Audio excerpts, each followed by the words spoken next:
All right, let's talk about this. Well, the ceasefire in Gaza is getting closer to collapse. Why is that happening? Well, Israel's own media now confirming that Israel, yes, Israel, has violated the terms of the ceasefire, not Hamas. Even the Israeli Defense Forces, the IDF, confirmed to Israeli media that they have violated the terms of the ceasefire. Again, this is not like propaganda. They are telling us that this has happened. So why the hell is Benjamin Netanyahu then suddenly releasing a video message making demands that were not a part of the original ceasefire agreement, moving the goalpost? Watch. סיימתי כעת דיון מעמיק של 4 שעות בקבינט המדיני-ביטחוני. כולנו הבנו תרעומת מהמצב המזעזע של 3 חטופינו ששוחררו בשבת האחרונה. כולנו גם בירכנו על הדרישה של הנשיא טראמפ לשחרור חטופינו עד שבת בצהריים, וכולנו גם בירכנו על החזון המהפכני של הנשיא לעתיד עזה. So in many ways, leaning on President Trump's comments the other day that all hostages better be released by this weekend or all hell was going to break loose. And so Netanyahu sort of jumping on that. It all doesn't really make sense at all unless this has all been planned for many, many months. And we're just along for all of the theater right now. Let's bring in Colonel Douglas Macrgegor, one of the sharpest inside minds on all of this, to talk about this. Colonel, good to see you. What do you make of this sort of moving of the goalpost here? Is this all theater? No, and it's not unusual for the Israelis if you go back through history. They frequently violate ceasefires when they think it's in their interest to do so, and they make no apologies for it. So I don't think anybody's surprised. Having said that, there was never any expectation among serious people that this ceasefire, as weak as it was, because they're still in Lebanon, South Lebanon, they're violating this thing all over the place, would ever last beyond the first phase. The assumption was that this was a pause that was in the interests of the Israeli Defense Force, particularly the ground troops, that the Hamas organization and the Palestinians would go along it, obviously, because they need aid trucks. But out of the 8,000 plus trucks, only about 4,000, or I think it's at 4,000 or 5,000, have actually gotten into Gaza. So that hasn't worked all that well. So I think this was predictable. And now that President Trump has made his strident threat, I simply think that they're going to make virtue of necessity, because their plan was always to return to the war of destruction in Gaza. And I think what we're going to witness, sadly, is a return to just that, bombing, heavy bombing, and the movement of some ground forces carefully, cautiously into areas that have been severely bombed. And I don't know what happens to the population that's now gone north to try and reclaim lost territory. They're very much at risk. And remember, we just delivered enormous quantities of 2,000-pound bombs. And in addition to that, this mother of all bombs, which delivers the equivalent of a 10-kiloton warhead. I mean, anything's possible, and I fear the worst. Well, I have a question. Now, President Trump has stuck his neck out to be an ally for Israel and said, with Netanyahu sitting right next to him, Gaza's a hell because they bomb the hell out of them. Well, Netanyahu sat right there, but he still, like I said, stuck his neck out to defend Israel. Shouldn't this violation of the ceasefire be an embarrassment to President Trump? Do you think that there's any other way to see it? And will Trump see it this way? I'm not sure how President Trump sees it. I fear that his view is that it doesn't matter. He's committed unconditionally to Israel. This is something that became very, very clear early on. Go back to the Republican convention. And remember this speech that was given with this giant Israeli flag behind that said Israel first. And I think it's very clear that if you were going to serve in this administration, you had to sign on for the Israel first agenda. And that's what he's implementing. Now, the bad news here, Natalie, is that we poisoned the well in the Middle East. Virtually nobody trusts us. Everybody thinks that we're the enemy. They all know that without us, without our willingness to underwrite the Israelis and provide the equipment and bombs to them, nothing would happen. And we are still the reason, I think, that everyone has exercised restraint. I include the Iranians, and I think that also applies to some extent to the Turks, because what's going on right now is almost a universal coalescing of Islamic states against Israel and the United States. You know, talk about these allies and how spoiled it's become. The King of Jordan visited Trump yesterday and sat there next to him. And it seemed like the Trump administration was sort of speaking on behalf of the Jordanians. And then they came out today and had to sort of clarify the position that Jordan was going to go along with the removal of all Palestinians from the Gaza Strip. But Jordan seemed to come out and walk that back and say that's not what we want at all. What do you make of the Jordanian position right now? Well, the Jordanian government said that if large numbers of Palestinians were forced out of Israel and into Jordan, that Jordan would declare war against Israel. So I think that's the story. What the Jordanians agreed to do is to take some 2,000 severely injured or ill children into Jordan to put into hospitals and so forth from Gaza. And of course, remember that you have General Sisi, who also met with President Trump, and he made it very clear that it's an impossibility. He's got a large part of the Egyptian army mobilized and now sitting on the border with Gaza and Israel. So I think the region is poised for a regional war. It'll begin somewhere in that vicinity, and it'll spread rapidly. So do you think, final question on Israel, is this ceasefire finished? Are we about to see a lot more bloodshed? Yes. And I think this will trigger the regional war. You heard President Trump, he accurately described Gaza. He said it looks like a demolition site. Now, in the meantime, we provide all these munitions, and the Israelis say they're going to return to the destruction of Gaza.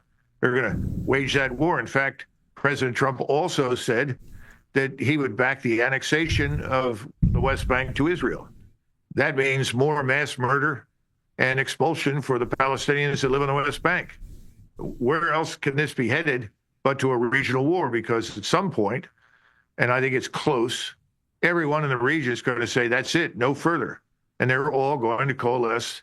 And that's why I worry about not just Iran, but also Turkey. The Turks now share a border with Israel. Let's be frank. Erdogan calls the tune in Syria. Right. Mm-hmm. Yeah, he's running the show in Syria. Right.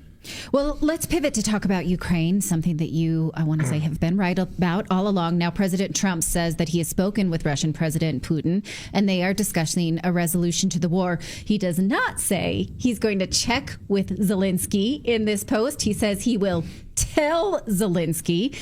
Just today, Defense Secretary Pete Hegseth says that a peace deal will not involve Russia giving back the territory of the people who voted to join Russia. I want to play this clip and then get your reaction, if you will. We want, like you, a sovereign and prosperous Ukraine. But we must start by recognizing that returning to Ukraine's pre-2014 borders is an unrealistic objective. The United States does not believe that NATO membership for Ukraine is a realistic outcome of a negotiated settlement.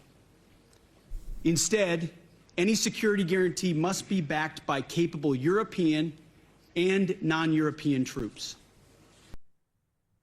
All right. So now that we have demasculized Zelensky, what do you think happens next? I think President Trump is increasingly aware that Zelensky is simply a crook and a criminal. I think probably, Musk and others have probably told him about the billions of dollars stolen that have now shown up in bank accounts outside of Ukraine. And I think President Trump said, look, we're not going to reverse the gains of the Russians. The borders are going to have to change. Well, that's one good step in the right direction. However, the rest of these comments that were made have no chance of happening. The Russians want Ukraine to be neutral, but they're not interested in foreign forces on Ukrainian soil. And I don't think they're going to acquiesce in that. I'd be very surprised if they did.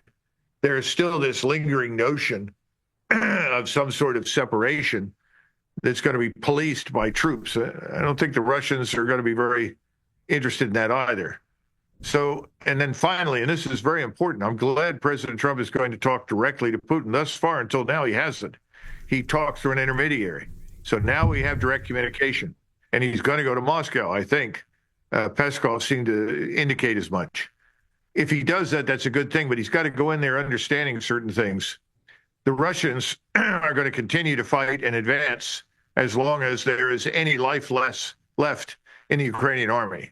In other words, they're not stopping. You can negotiate all you want, but they're going to continue to move forward.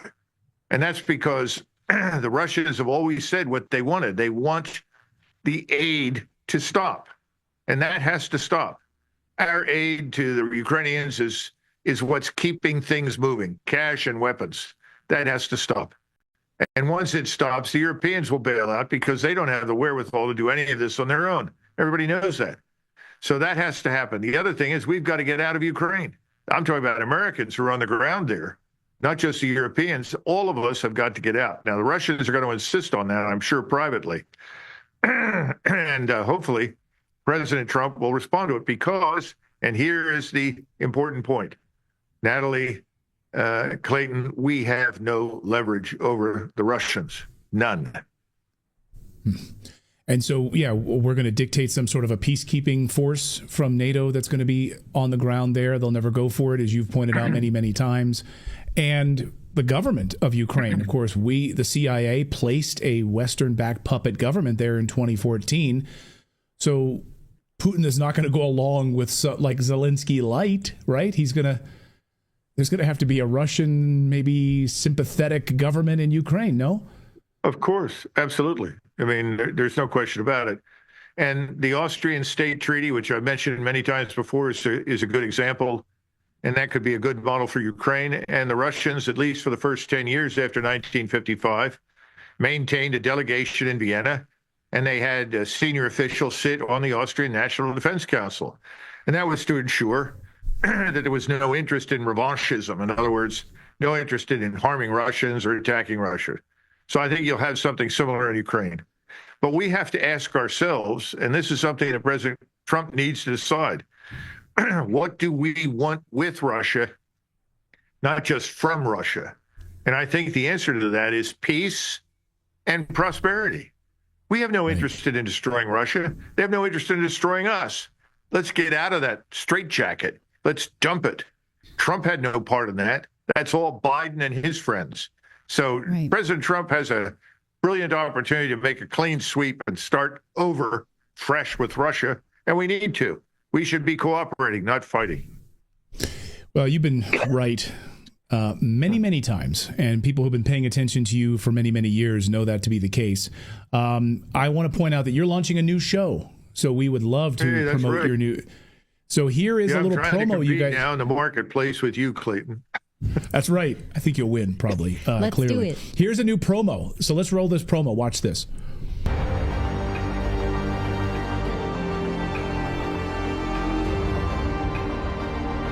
If you keep advancing, we'll have to use a nuclear weapon. The use of any nuclear weapon is going to precipitate escalation very rapidly. Our people must be well informed with the truth for us to make educated decisions. It's time to take our nation back.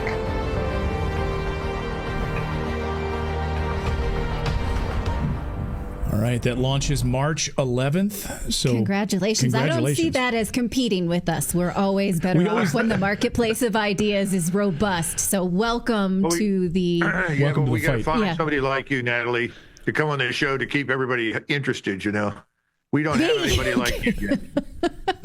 All right, I'll clone myself. Okay, well, that would be great. It's twice a week, Tuesday and Thursday for 1 hour in the afternoon, I suspect. And eventually, you know, these episodes, as they pile up, they will be available on all platforms, but initially only on Republic. And that's the social media platform, republic.us. You can find that easily. This is going to be a take no prisoners operation. We want the truth, and that's what we're going to look for. And we're going to try to provide it to Americans, and we're going to bring on a lot of Americans to talk to us. And I'm not just talking about celebrities, you know. We'll have some of those. But we want real people, and we want to find out what's really happening and talk about it. Well, that's why we love having you on our show, because you don't pull any punches. And if someone doesn't like you because their worldview gets shaken up from time to time, that's a good thing, going after the truth. So, Colonel, we always love having you here on the show. Congratulations on the launch of the new show. We'll be watching it. And thanks so much for your insights, as always, Colonel. Thanks. Hey, thank you both. Bye-bye.